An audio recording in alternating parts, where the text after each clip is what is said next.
Oh, now that Khalid is here, we can start. We've been waiting. Good to see you, sir. So, welcome. Today we're going to be talking about a hot topic. Well, sometimes. What do you do when you're selling a property with solar panels? Now, if you're a typical real estate agent, particularly on the listing side, you think this is a really good thing, right? This is a great thing, right? We've got solar panels, it's going to increase the value. Buyers are thinking, oh, this is wonderful. I'm not going to have to pay any utility bills. I'll be feeding money back into the grid. They'll be paying me for living in the house. Isn't this all great? But then, reality starts to set in and it's got some issues. And let me move this over here. And so there's a handout for those of you that are looking for a handout. Can everybody see it? It says solar systems, real estate transactions, just to confirm. I'm not, Yeah, Yes. we can see a screen. all right, but there's not other things. Okay, just want to make sure. I don't want you to see my secret stuff. All right. So the starting point is, can solar add value to the property? Sure. But the conversation about solar is no longer just about kilowatt hours or saving money on energy costs. It involves debt to income ratios, hidden liens, long term contracts, whether the system's regulatory status actually makes it an asset or a financial drag. And there's this intersection that we're going to talk about between the technology, the law, and the finance. And if you understand that, you could prevent most deals from blowing up a week before closing, right? And we're going to talk about why that might happen. We're joined today by Badal, who's with Envoy Mortgage, and Ida, who's with WFG Title and Escrow. Did I say that right? Yeah, you did. And so they're going to be giving us the perspective because this involves real estate agent stuff, it involves lender stuff, and of course, the title and escrow company is the one that has the difficult work of trying to put it all together and understand. So, is solar a benefit? Well, overall, how much does solar panels add to the value of a house? The answer is roughly 4%, right? Not 40%, not, it varies depending upon a lot of different circumstances. For example, is it owned? Is it leased? Is there a lien? Do you have batteries? On a when is it grandfathered in under this system or that system? We're going to talk about that. But there are certain tensions, let's just say. And the tensions are it can be unclear as to how they are owned. Now, this may seem strange. Ida can correct me if I'm overstating this, but a lot of sellers don't know You're right. A lot of how, sellers don't realize it. right. They don't know how they own it or if they own it, Right. or they just don't know. And you might think, well, that's weird because aren't they paying for it on a monthly basis? Sometimes it's not that obvious because it can be added to the property tax assessment. It can be a hidden lien. Sometimes it shows up on the preliminary title report. Sometimes it doesn't, depending upon it's a so part of the challenge is simply figuring out does the seller really own it or not? And if they don't own it completely, how don't they own it completely? Right. And so that's sort of what we're talking about. We're going to talk about ownership structures, high risk financing structures, which is there's a PACE loan, also called a hero loan. UCC1 is a financing statement, which is either filed with the Secretary of State or recorded with the county recorder's office. Leases and PPA are a system where you're purchasing they're purchasing the electrical from you, and that gets into a little bit more. NEM, we're going to talk about that. Net Energy Programs 2.0 versus 3.0, and what that's actually done to change the value of the system. What are your disclosure duties as a real estate agent with the seller and how to minimize risk? Vidal's going to talk about the impact on lending, debt to income ratios. There's also appraisal and some practical steps you could take to keep it alive. Doesn't that sound exciting so far?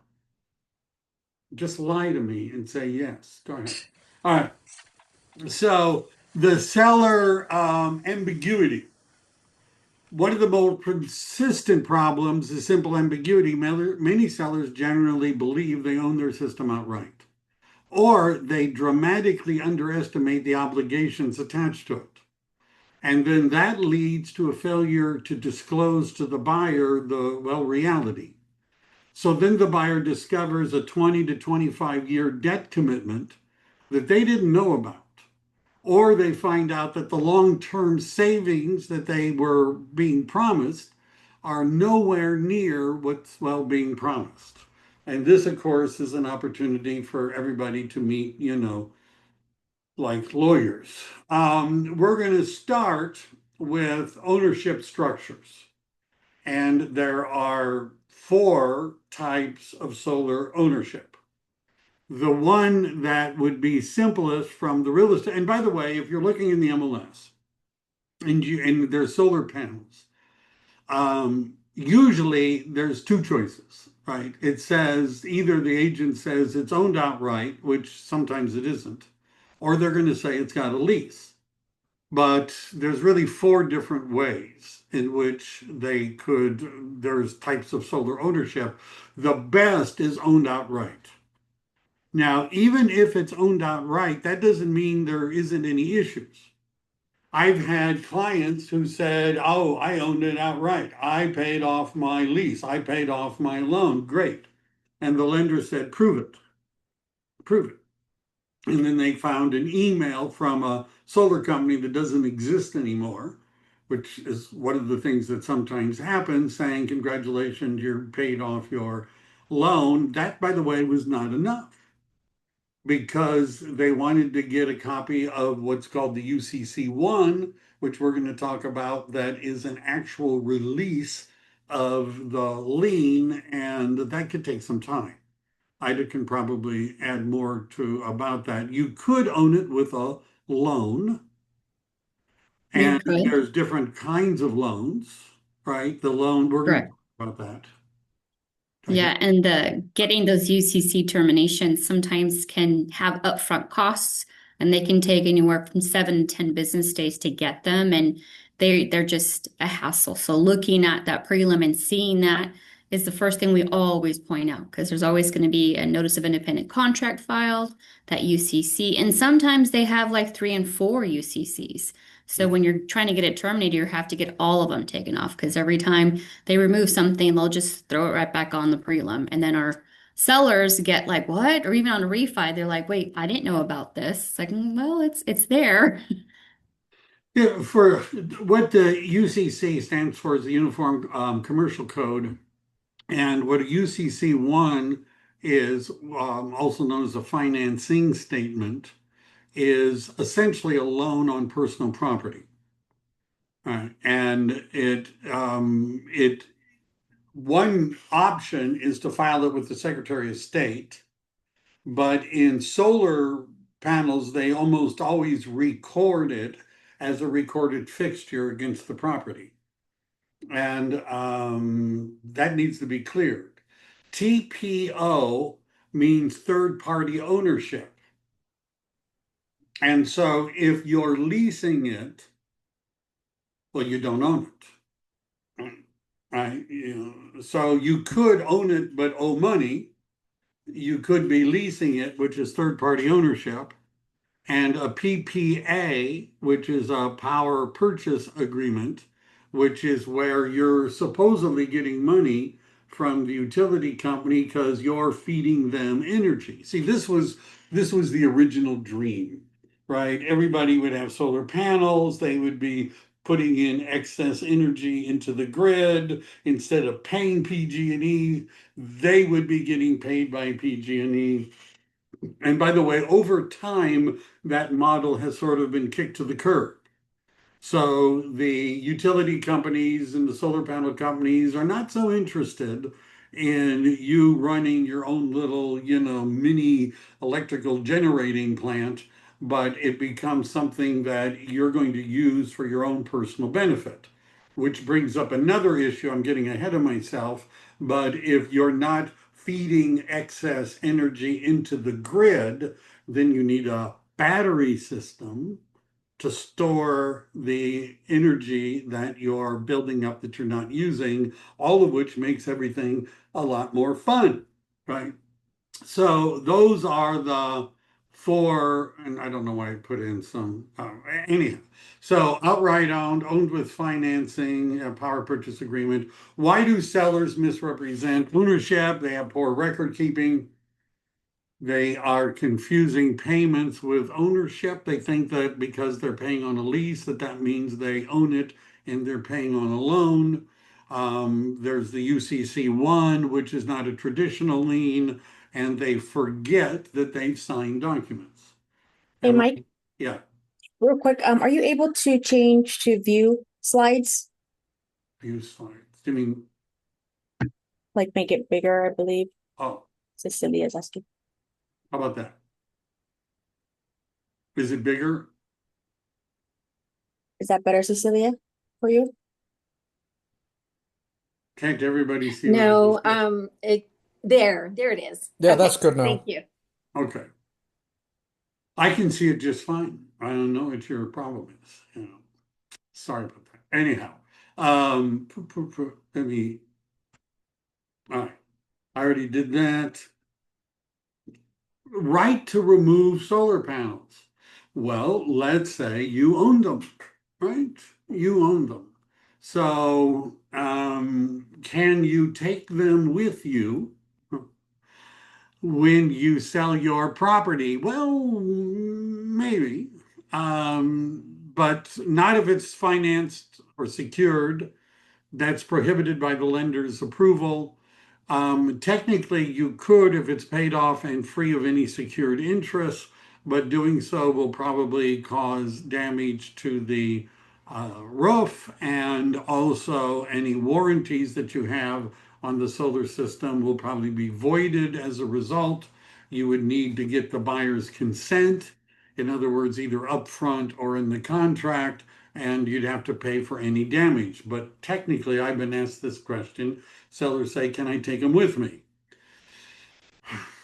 Sort of, but probably not. Legal duties and disclosures.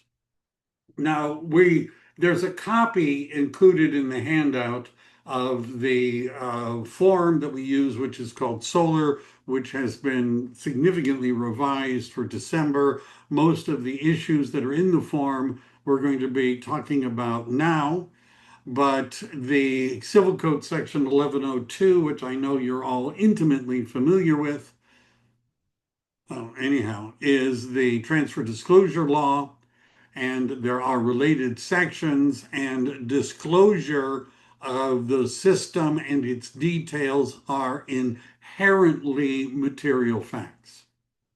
So if you're a seller, you're required by law to disclose the ownership type, financing obligations, liens, assessments, UCC1 filings, the net energy system tier that you're in, which is either 2.0 or 3.0, if you have a power purchase agreement or a lease, all of those contract terms.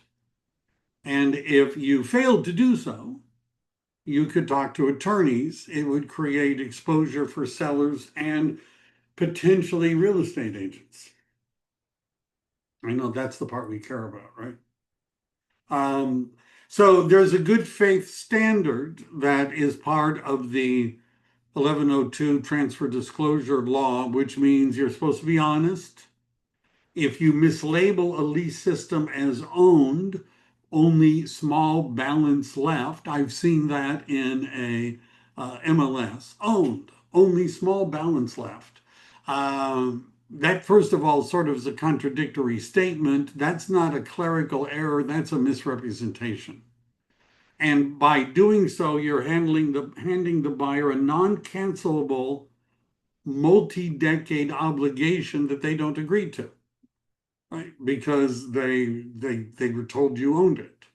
And that's why you end up calling a lawyer. By the way, the failure to adequately disclose this is a violation of the 1102 transfer disclosure law, which is different than the contingencies in a real estate purchase contract. So a question that I've gotten is, let's say we're buying a property and there's solar panels and the buyer makes the offer with no contingencies, right? No investigation, no loan, no appraisal, no contingencies. And then we find out that the way in which they've disclosed the solar panels is incorrect. What can the buyer do? And the answer is the buyer can give the seller a 2-day notice to perform, because the California Civil Code says that if there are any errors in the transfer disclosure statement, that the seller has to amend it. It also goes on to say that as soon as the seller has amended the transfer disclosure statement or any of the provisions that go with it, that it gives the buyer a 5-day right of cancellation, at which point they can get their deposit back. It doesn't matter that you've removed your contingencies, because it says in line 3 of section 1102 that this is a right that cannot be waived by the buyer. So when you've removed your contingencies in the contract, you've only removed contractual contingencies. You have not removed statutory contingencies. And by the way, whenever one of my agents has a buyer that wants out of a transaction, the first thing I do is I look at the transfer disclosure statement and the SPQ, the seller property questionnaire, looking for a mistake. Because if there is one, we make them correct it, and as soon as they correct it, we can back out, get our deposit back. Accuracy, misrepresenting a lease system as owned is a direct violation. So transfer of leases and PPAs. Remember, the PPA is the power purchase agreement, which is where the system is supposed to be buying the energy from you. The buyers cannot simply accept the system. They have to apply with the TPO, the third party owner company. They're going to have to qualify. I've had cases where the buyer qualified for a loan to buy the house, but they did not qualify for the solar panel lease. All right, now that may seem crazy. Maybe Badal could give us more about that, but the theory is that the house is likely to appreciate in value, but the solar panels are likely to be depreciating. And so sometimes the requirements to qualify for the lease or to take over the lien that is on them is a higher qualification than to buy the house in the first place. And you have to prove you have income. And Badal's going to talk about that to income ratio. If the buyer can't qualify, somebody has to pay off the lease. Now, that could be the seller, it could be the buyer. There's a section in the RPA that says, if assuming you haven't removed all your contingencies, there's a particular one that has to do with leased or liened items. By the way, if there are solar panels, don't remove that contingency, right? You could remove everything else if you want to, but not that one. And what's unique about that contingency is that it says that the willingness and the ability of the buyer to take over the lease or the liens is a contingency both for the buyer and seller. That's what's unusual, because usually contingencies are on one side or the other, which means if the buyer can't do it, the seller doesn't have to.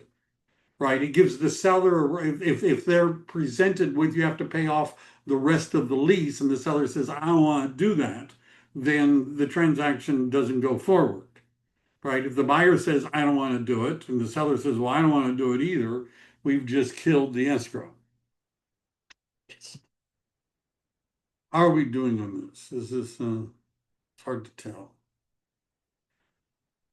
I can see you're not getting, you're getting a charge out of this, I'm sure. All right. So, security interest, there's two ways in which you could owe money in on your solar panels. One is a traditional trust deed. Just like this would oftentimes be a second. It's recorded on the property, it appears on the prelim, everybody can see it. It's a conventional type loan, it's fairly predictable. But as Ida pointed out, the UCC1 is different. It's not, so the first one is a lien against the house as a second that is used to pay for the solar panels, and the other one is a lien against the solar panels, which, by the way, may bother the mortgage lenders because it's going to affect debt to income ratio, plus it's another lien and all of that, and that's the one that sellers often miss. Right, Ida? Yeah, that's correct. Okay. So, it blows up the deals. Mortgage lenders want to be in first place. They don't want to be in second place. And if the solar company holds a UCC1 on the panels, they may require subordination, which means that the solar company will say, because does everybody understand that priority of a lien is determined not by size, but by recording date. So if the UCC1 is recorded already and the buyer is going to get a loan, the big loan is going to be a second in second place to the existing lien. And generally, lenders don't want to be in second place, which would mean that the current lien would have to subordinate, which means to give up their priority to the buyer's lien. And sometimes the solar company saying, yeah, we don't want to do that. And we don't want to. All right, pay us off.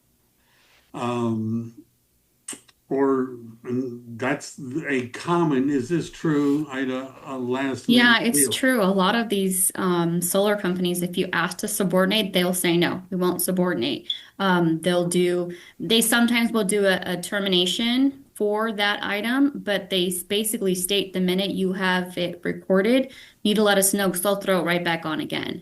So it's not something unless again, if they've paid it off in full, their lease is no longer in effect, then that's fine, they'll take it off. But they're not big on subordinations.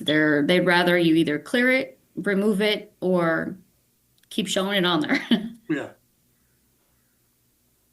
You can see why figuring all this out quickly is important.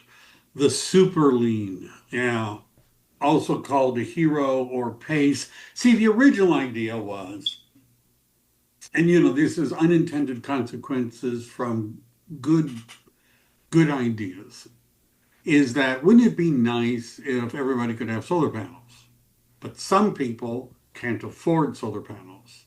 So we're going to make it easier for them to afford solar panels by giving them these sort of government subsidized financing. Now, what makes this a little more confusing, and by the way, if it's a PACE loan or a HERO loan, that's when red lights start to blink and you hear, sirens going off in the background. Because sometimes what's different about it is, first of all, it's usually added to your property tax. And if you were looking, you would find other assessments where the mellow roofs might be or other things, and that's where it appears. Well, a lot of people just pay their property taxes without looking at any of that detail. So there's no, it's that's where it is. And so the seller is thinking, well, I don't have, what do you mean a loan on it? I don't have a loan on it. I'm not making any loan payments. Well, yeah, you are, but you're doing it through your property tax assessments. So your taxes are a little bit higher and you don't know why. This is a super priority lien. And I think Badal's going to talk more about that, but I believe so, but both FHA and originally they thought, wouldn't it be a good idea if this could be given preferential treatment, but the lenders, they don't. And super priority means it comes before almost anything else, like a property tax assessment, right? And you may have learned this when you went to real estate school, but property taxes take priority over all other liens, right? And that's why, well, they want it paid off, pretty much. So there's senior tall private liens, including the mortgage. They have to be paid off at closing for almost all conventional FHA and VA loans. They're often forgotten by the sellers until the preliminary title report appears. And all of a sudden, there's a $30,000 to $40,000 payoff, which could kill the transaction if the seller doesn't have enough, equity. Right, I know. Yeah, those are the shockers when we're like, hey, do you know you have this? No, no, I don't have that. Well, no, you do. And then when the demand comes in to pay off that PACE loan, yeah, they're shocked by the amount that's on there. Yeah. So this is what. So basically, if you have a PACE loan and it's part of your property taxes, that doesn't transfer to the new owners. That has to be paid off. It has to be paid off. Yep. Huh. Cannot be assumed. Has to be paid off because the whole idea, they're giving you a real good deal, apparently, on the loan, but when you sell it, you have to pay it off. Have to. Yeah, those are non-transferable. Yeah. That's So- interesting. The history, the Federal Housing Finance Administration originally told Fannie and Freddie that they cannot purchase mortgages with PACE liens, which really caused more trouble. The state tried to fix that in Senate Bill 96, but it did not change lien priority. And FHA has since reversed their course in 2018, and they require payoff. At one point, they were a little bit more. How about this? PACE must be paid off before closing. How about that? Right. If you just want to summarize all that, you got to pay it off. NEM. I have a question. Yeah. If it needs to be paid off, is that something that could be added to the income tax, as a, I guess as a, I don't know what you would call it, but can it help towards, If you're adjusting? talking about capital gains, and is this a legitimate cost of sale? Correct. I'm sorry, I didn't hear the answer. No. No, okay. Paying off a lien is not a cost of sale.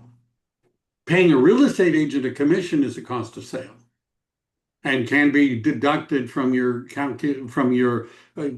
with your taxable gain, right? Your adjusted basis. It adjusts your basis, but paying off a loan does not adjust your basis. Gotcha. Right. Okay. NIM 2.0 versus NIM 3.0. So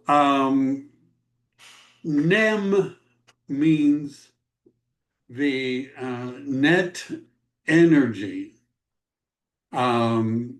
which is how much is what you're being paid for exporting the power to the grid. Now, the difference between 2.0 and 3.0 is that originally in 2.0, they gave you a lot of credit. So it was almost dollar for dollar. So if a kilowatt cost X amount and you gave them 1 kilowatt, you would get exactly that amount as credit. That was 2.0. But then in April of 2023, they changed it so that you get very little credit compared to what the 2.0 was. Because the idea that you're going to be selling your electricity to the grid and making money, they're not for that anymore. Now, if you had owned the property before April of 2023, you were grandfathered in or grandmothered for 20 years. In order, you could keep doing this, you could keep exporting the power, you would be credited at full retail rate. That's pretty powerful. However, so you could have two houses, let's say. One was connected in March 2023 and it's on NEM 2.0. And the other one was interconnected in May 2023. It's on NEM 3.0. Same panels, same roof. I mean, built at the same time by the same build, but completely different utility economics. So what some sellers are thinking is, look, I've got the grandfather, grandmother in system, and I'm getting dollar for dollar credit for all the money I'm putting into the grid. And when they're selling it to the buyer is thinking, oh, this is wonderful. I'm going to get dollar for dollar credit too. And now that ain't really the case. Because if there is a change in ownership or other changes that are made to the system, you lose the grandfather, grandmothered in status and you fall under 3.0. Does everybody get that? All right, I don't know. This, by the way, has a big effect on the return on investment, your utility bills, and even your property valuation. And although there's actually a form that appraisers can use, the grandfathered in, its retail rate, huge savings, 20 years from the PTO, the power, the original transfer date, and it's a significant valuation boost. However, at 3.0, let me get to this, it's called there's a net billing tariff. Export compensation is at an avoided cost. It lowers your credit by 75%. So instead of getting $1 worth of credit, you get 25 cents worth of credit. That, by the way, if you're an appraiser, you might think, gee, this lowers the value, right? Depending on which system you're in. Does everybody see how this could be a little complicated? So in many cases, if you sell it, it voids the 2.0 grandfathering. It's reclassified at 3.0. And agents should obtain written verification from PG&E, Southern California Edison, San Diego Gas and Electric before the contingency, appraisal contingency is removed. You should find out, if you're the agent or get the seller to do this, what's going to happen when you sell the property. Because you could lose the preferred rate. Also, system modifications can cause you to lose the preferred rate. Expanding, let's say you want to add a few more panels, right? Well, if you increase the system by 10%, either in adding panels or adding kilowatts, that usually triggers that you move from 2.0 to 3.0. If you add battery storage so that you can be charging your electric car at night when it's dark and you're not, well, that also often triggers a change from 2.0 to 3.0. You make a mistake, you can reduce the export value by 75%. I can see you're all excited. Battery storage is becoming essential because under 2.0, any excess electricity you're generating would go into the grid and you'd get dollar for dollar credit, which means when you ran out of yours, you could use the utilities and it's a complete wash. Well, that's not true anymore.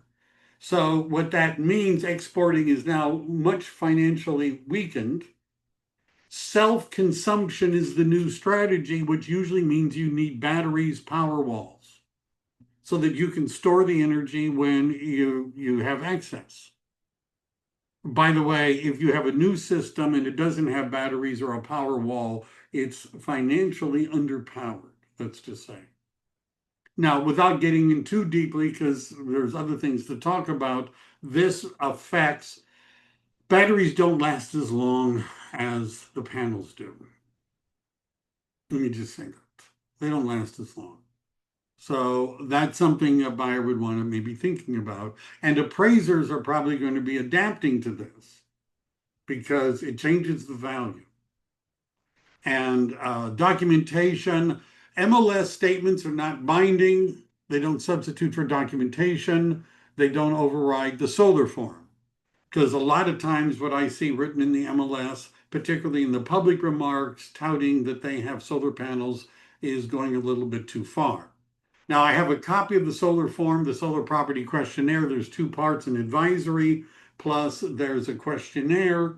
I'm not going to go through all of it because it's all here, but pretty much it asks what is the system size, the PTO date, the NEM tier, outstanding balances. An escalator clause is sometimes the leases have a built-in 2.9% escalation every year in how much you pay, right? Which compounds over time. The true up is a history. It's a form you can get, a document that shows what the history of the power generation has been, and transferability requirements. These are all things you're supposed to know. The true up bill shows total consumption, total export, net annual cost or credit. This would be an important thing for a buyer to look at. Agents are not qualified. By the way, it says in the solar advisory that real estate agents are unquestionably not qualified to interpret the legal documents, advise on liens, or predict transferability. So the legal documents, you would want a solar inspector. Did you know you can get one? Maybe a real estate attorney to read the documents, because there are a lot of issues. Escrow lending and appraisals.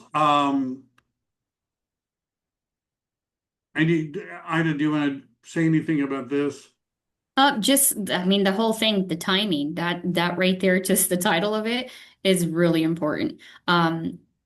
Checking that prelim, if the seller doesn't know, again, we always bring it to their attention because, like I said, your buyer has to qualify. It could take, a week just to get a hold of the buyer, and sometimes the seller has to be the one to initiate the transfer so they can actually start that. They'll want contact information for all parties. It's time consuming. And again, like I said, there's some they have the $300 upfront fee. They won't even start the process until that's paid. On refis, they do endorsements to keep the independent contract on there, but they do a lot of times ask to remove those UCCs. So all of that can take a while. So the quicker, the better.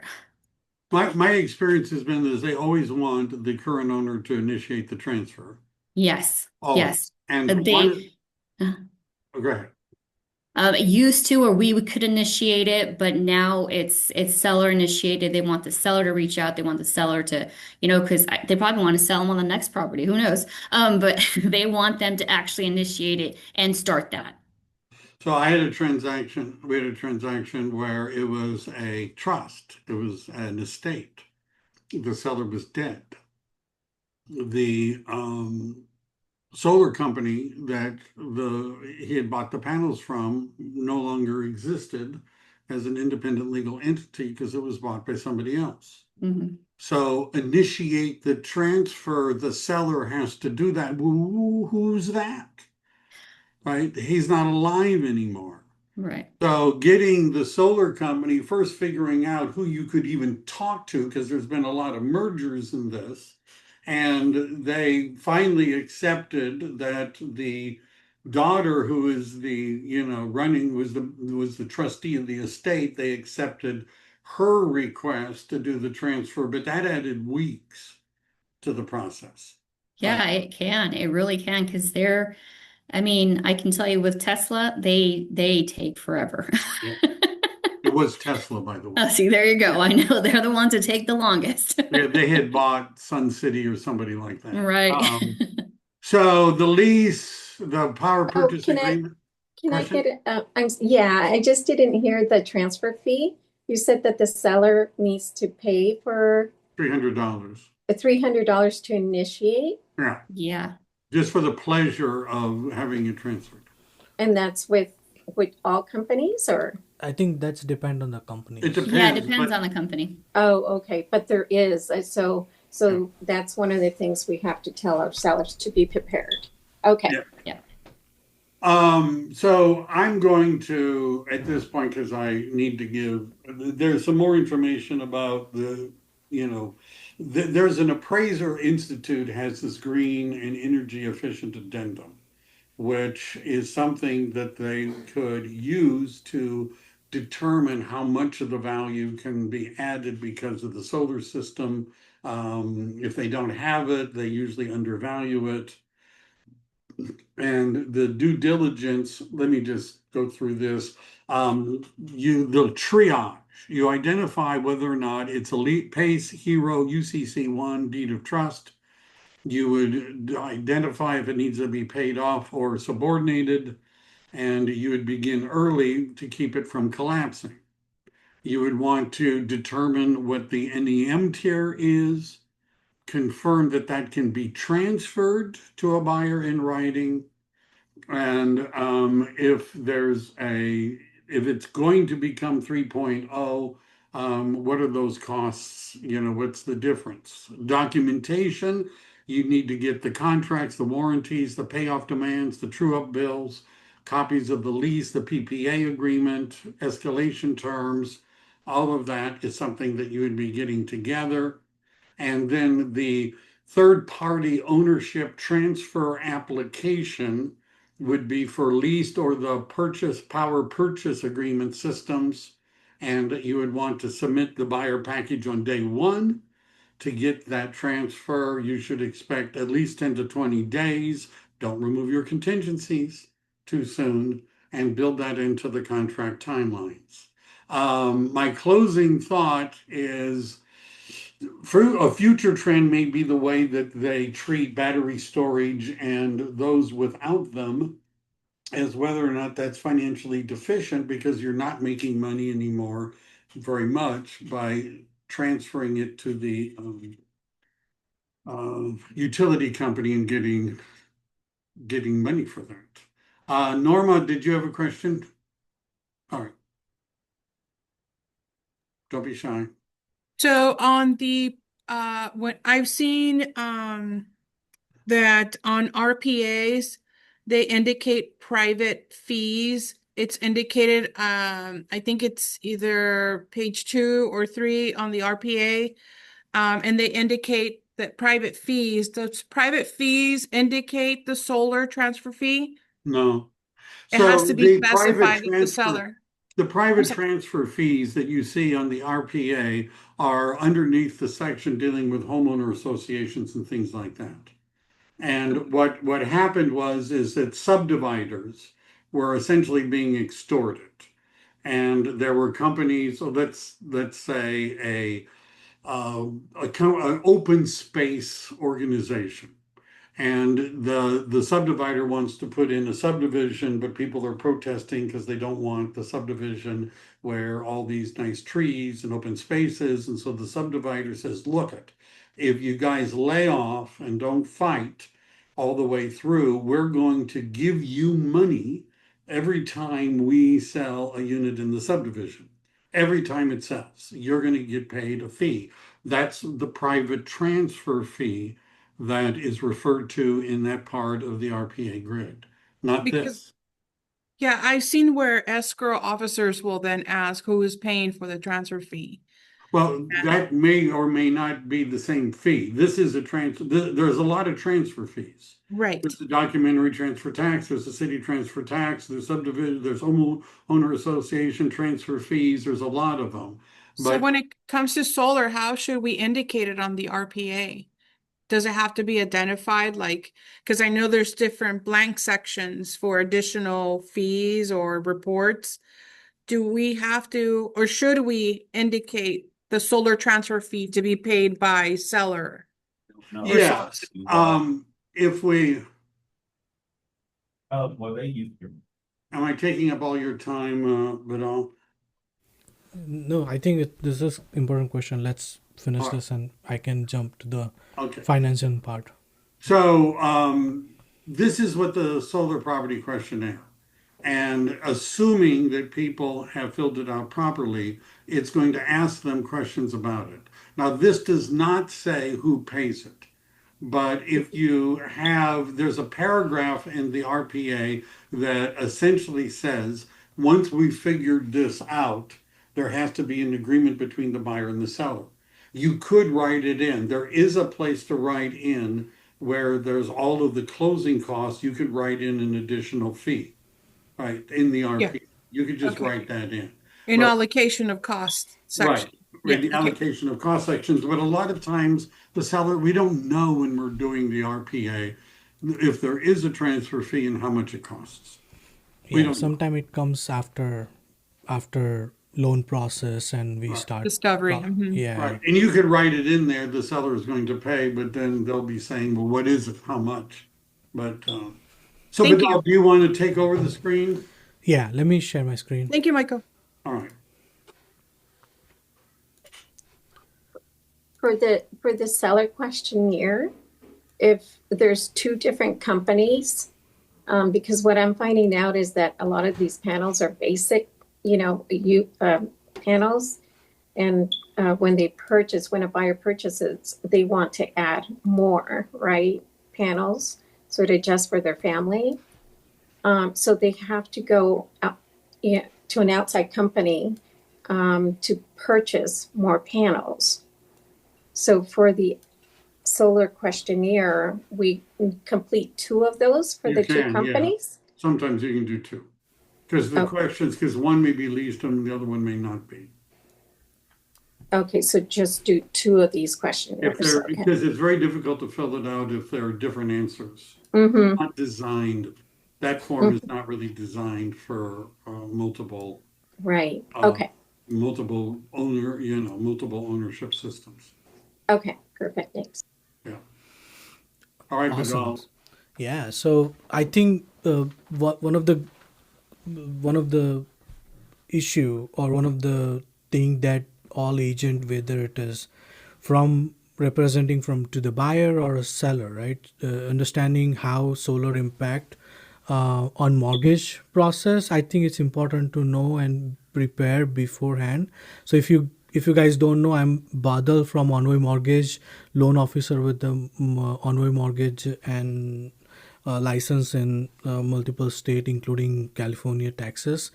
So let's deep dive about solar system, how it impact mortgage approval, qualification, and closing timeline.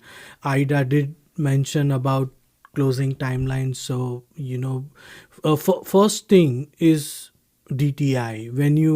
When we start processing a loan and when we see there is a solar panels on the property and we do see prelim report, underwriter will raise questions and conditions to clarify about how that solar panels, whether it is leased, purchased, or how it installed. So that monthly income goes to buyer if buyer is assuming that loan or lease. So DTI is important so if you are representing buyer, make sure when you're putting an offer for property, if property has a solar panel, make sure have a room for those monthly payment.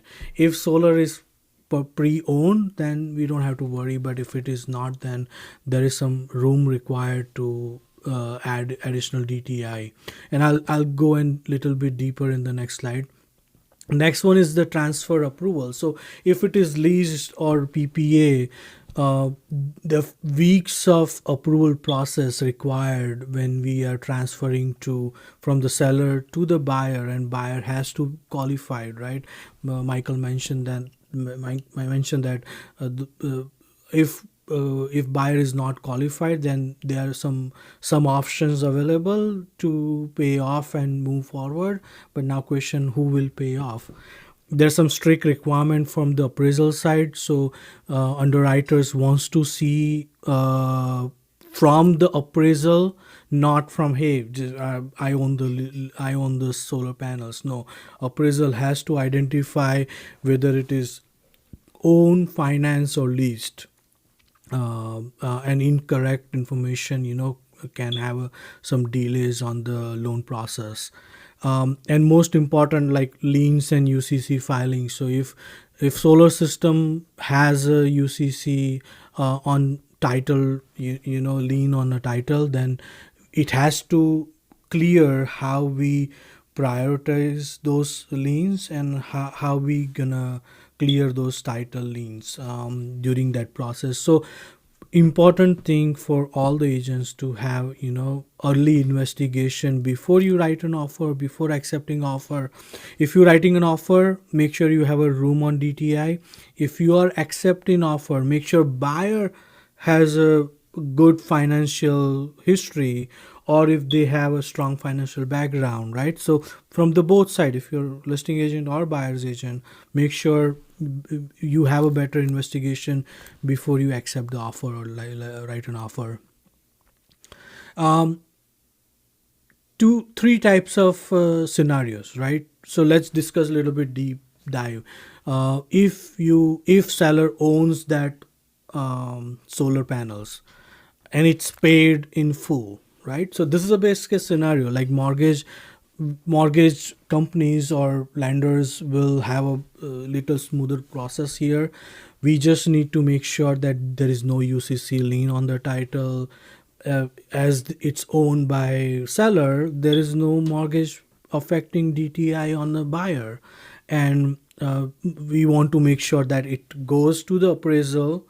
Appraisal mentioned that it's owned, and seller should provide all the ownership documents, proof of ownership documents for the underwriter.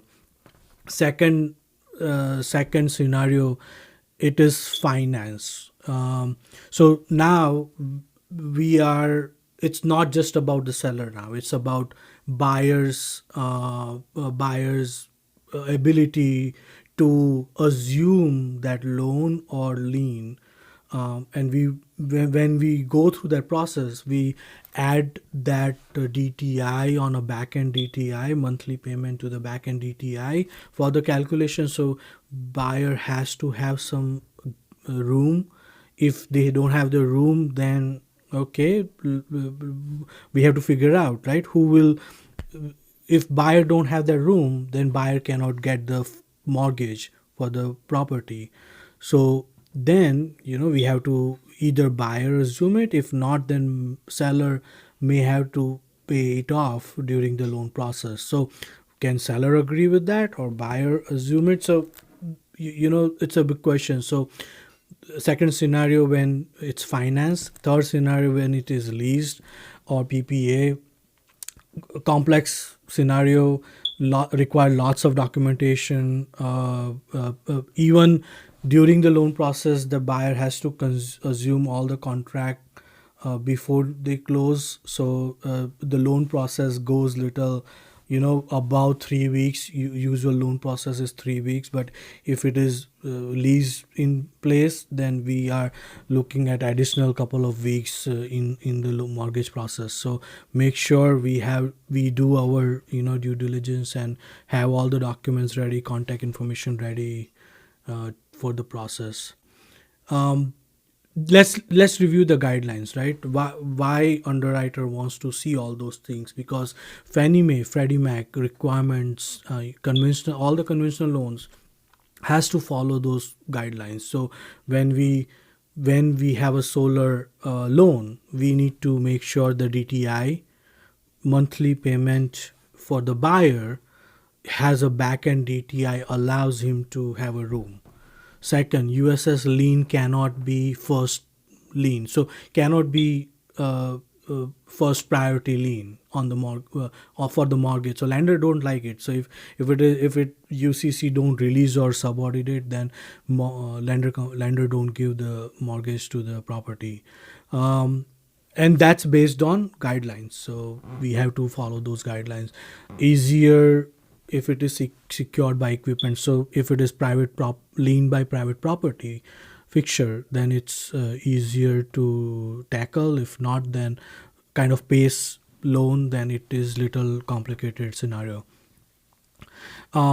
Lender may require subordination documents. So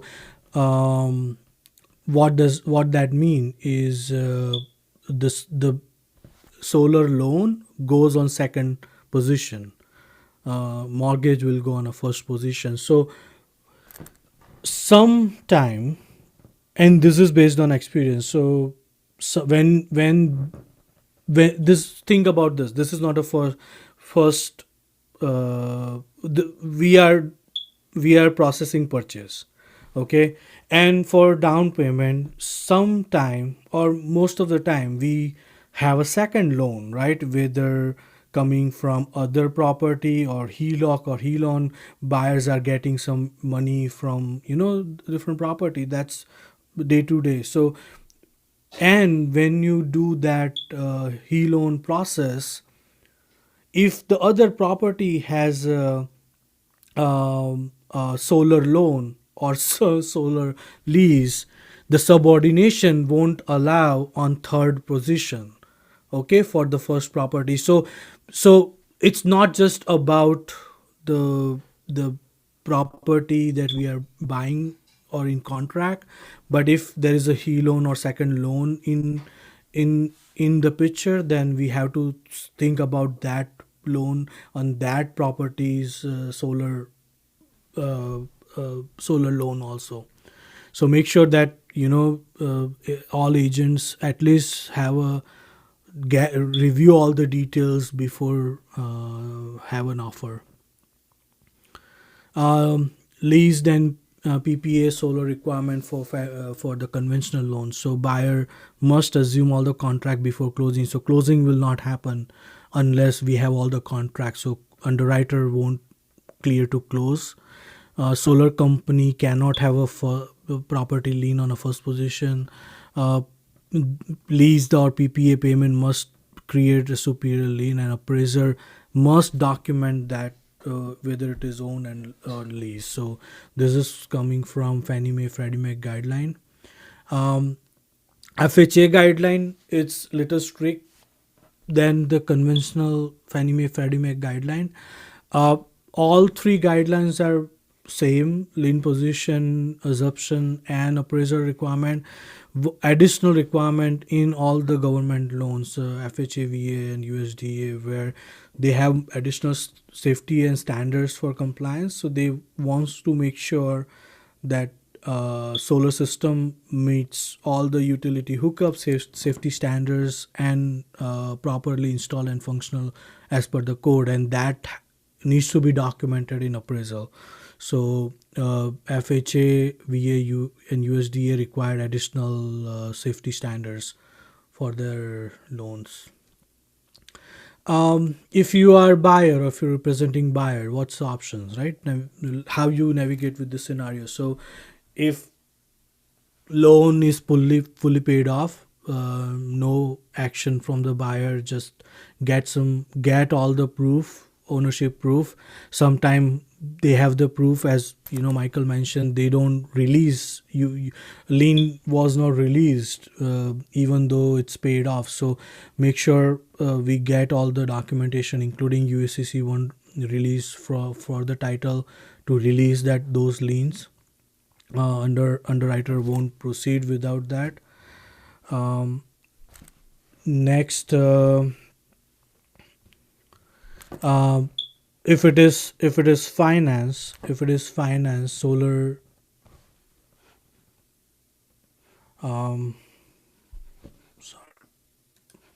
if it is finance, then buyer can assume the loan and or request a seller to pay off or negotiate a concession, right, to make sure that if DTI is impacting that monthly payment to the buyer, then there are few ways. Either buyer, if DTA, if it allows, buyer can assume. If not allow, request seller to pay off, or if not, then figure out how to reduce the DTI by getting discount points or some seller credit to reduce the monthly payment. There are different ways to do it. Like, it's not that doesn't, if seller don't want to pay off full loan, that doesn't mean we are killing the deal off, right? There is always a way. So talk to me before you kill the deal. Leased for solar paths, so as we mentioned, that's also, transfer fee, remaining terms, and increasing monthly payments, that impact timeline for purchase. So we do see those detail. Let's seller's options before listing. This is very important. Have all the contract and agreement ready when they start listing the property. All the UCC1 filing information and all this, all the details ready. So when we goes to the in the transaction, we have everything ready to submit to underwriter or solar company or title company to make sure we have a clear and fast closing. There's some issue Michael Ida did clarify, so I'm not going over same thing. Yeah, that's from mortgage side. So if make your transaction smoother by having all those information ready. Michael, back to you. Oh, I have a question. Yeah, go ahead. Have you experienced buyers going through the process and qualifying? Trying to qualify and they don't qualify for the solar, and the seller ends up paying for the cost, to pay it off? And if so, how does that work with the appraisal? See, appraisal and seller paying off is two different things. Appraisal is just appraising the property value based on whether it's paid off or not. So before it goes to the process, it just identify the value of the property. But once they identify whether it is leased or financed or owned, right, then it become question whether now buyer able to assume that loan or assume that lease. So it happens during the transaction, and when buyer cannot do that, cannot assume those loans or lease, then the question, right, now who will there is a way. So it's a gray area, right? So option number one, seller pay off from the transaction. Option number two, if they don't want to, it's a negotiation part from agents and sellers and buyers. What does that mean? Means there is a concept of seller concession which can be used to reduce the interest rate, and that will improve your DTI. So if we do that, then buyer will have little additional room to pay the solar monthly payment, right? So so instead of paying the full $40,000, let's think that let's convince seller to pay $10,000, use that $10,000 to reduce the rate, and that will allow buyer to have an additional DTI for solar payment. Okay, so the appraisal stays the same. So if it's being paid off, yeah, instead appraisal, of lease, doesn't matter. Okay. Yeah. Unless it's paid off before we start this transaction, then it will change. Okay. So it has to be paid off before Yeah. we start the job. Okay. Thanks. Perfect.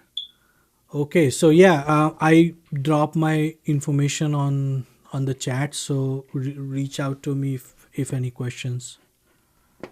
Anything else? Anyone? This is your last chance. Questions for Ida, me, Angela, at all? So I had a question, Michael. Mm-hmm. With regards to the NEMs, if the buyer's buying the property, who do they contact to verify if the system is going to go from NEMS 2 to NEM 3? Is it PG&E or is it the solar company? PG&E or Southern California Edison or San Diego Gas and Electric as Okay, examples. Because they're the ones, it's net energy metering, right? So right. the M stands for metering, and who runs the meter? That's the question. I mean, But I that's really think, bad for the consumer if you think about it. I mean, also just adding batteries and having initiate the change from 2 to 3, in my opinion, that's a con job from PG&E, but that's No, you're saying that PG&E is trying to rip off. Yep, I'm just horrified that you would say such a thing. yep. Yeah. So they changed their minds. The idea that you're going to be able to generate electricity and sell them electricity, they're against that. And so that's what was, and as the great philosopher Will Rogers once said, we have the best government money can buy.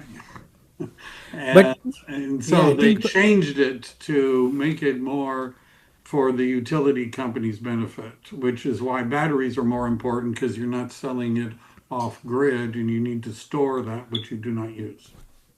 yeah, but I think when you add a battery, you're not using PG&E's electricity, so your bill is going to be dropped. Just think about that scenario. Like, I know you're not selling the power, but other way around, you're not So going to use. the bottom line is they want to convert everybody in NEM 2.0 to 3.0. Yeah. And so part of it is if you modify your configuration, then you're no longer grandfathered in. By the way, this is relatively true, like even in zoning and things like that. If you have a property that is a non-conforming use, you can continue it even though they've changed the zoning. But if you modify it or you sell it or you do a bunch of other things, then they get rid of the grandfather clause. So essentially, their view is in April of 2023, we changed the rules for everybody. We're just allowing a few of the older ones to continue under the old system, but you make changes, you change ownership, the grandfathering is gone. Just like zoning. Can I ask a quick question? Yeah. Thank you. If you have a house without solar panels, and let's say you have the same house with solar panels that are paid off, how do you, as evaluation of the property, how do you price the value of the solar panels that are paid off? It depends on how much the overall is about a 4% increase in value Okay, if you have paid off solar panels. But got it. that's your mileage may vary. Yeah, okay. It's whatever you can get a buyer to pay for. Not every buyer wants them because this is what happens. The buyer they check reviews of the solar company. And by the way, most solar companies have terrible reviews, right? And then they read them and they're like, oh my God, this is a terrible everybody's complaining about their customer service and all this other kind of stuff. And I've had buyers say, we want solar panels, we don't want those. So We don't want those the solar value panels. of the solar panels, basically. Right. And so let's say it's a 10-year-old, 15-year-old solar panels, the technology's changed. Oh, yeah. New solar panels work better. Who owns 20 years solar Right. panels? Yeah. New solar panels work better. I mean, you understand. So what is it worth? It depends on what a buyer is willing to pay. And that can vary based on a lot of factors. Yeah. Now, are you able to request on their RPA for it to be removed? Sure, you can. Just like Okay. you can request that a pool be filled in. That requires permits and things like that. But you can request anything, but that doesn't mean if there's multiple offers, you're not getting it. Mm-hmm. My other question is in regards to, let's say the buyer ends up walking, and the seller paid for that amount or whatever the transfer fee amount is. Do they have to pay again for a new buyer, or is this just one time? Do you mean I think every time it's transferred, you have to pay a new transfer fee, if that's your question. Okay, so that's They're so. gouging you for doing the paperwork, for bothering them, to make them go Mhm. into their computer and type stuff. And Okay, so so it's it's an a one-time opportunity fee. to get another few $100s from you. So it's a one-time fee. They won't charge you again for a different buyer. Every No, time they'll you charge you every transfer, time. they want to be paid the transfer fee. Oh, so the seller, if the buyer cancels, the seller Oh, then loses. then no, well, I don't know about that. Usually, if you're saying if there's still contingencies and you paid the transfer fee, I don't know the answer. Do you Okay. know? I don't know what they would do. No, that I don't know. If you cancel, if they may, but they may not. So it's really up to the solar company. Yeah. My Now is inside solar guy couldn't make it today because he would know, but I would. But yeah, okay. So in terms of escrow, then if they cancel, can the seller request for a reduction of that deposit for that amount? The solar company collects it directly from them, so they would have to reach out to the solar company and say, "Hey, it's canceled. Can I get it back?" And then the solar company could let them know. Okay, so it's not even part of the okay. you Got it. you can't get your hands on the buyer's deposit unless it says so in the contract or the buyer and the seller sign something that says so, which buyer is not going to sign, Okay. right? So what It was the doesn't say thought? anything in the contract about the buyer forfeits money on the seller. You could write it in and write in something that says if the buyer fails to complete this contract, the buyer agrees to reimburse, but I don't think that's done as a practical matter. All right. Okay. So I had one last question. What was the purpose of the solar inspector? Was it a mechanical inspection of the solar panels, or was it to read the documents? Mostly it's I mean, they will read documents, but it's an inspection of the solar panels and the grid system because they don't last forever. Right. And so how much remaining life does it Right. actually have? And Right. what's the typical cost of a I don't solar know. inspector? Very few people get it. Yeah, that was my next question. So I don't see that very often. So they usually are between $150 and $300. Right. Even though we don't see it very often, if you're an agent representing a buyer, I would mention that they ought to consider getting one. Okay.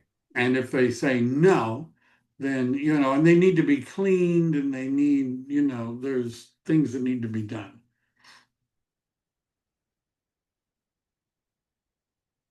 All right. All right. Thank you, Michael. All right. Anytime. Are we good? You happy? We're good. All right. Thank you. Everybody have a great day. You too. Bye-bye. Thank you. All right. Thanks, Thank you, Ida. Thanks, Michael. You're Vidal. Thank you, welcome. Bertal. Thank you. All right, Bye. bye-bye. Thank you. All right. Bye.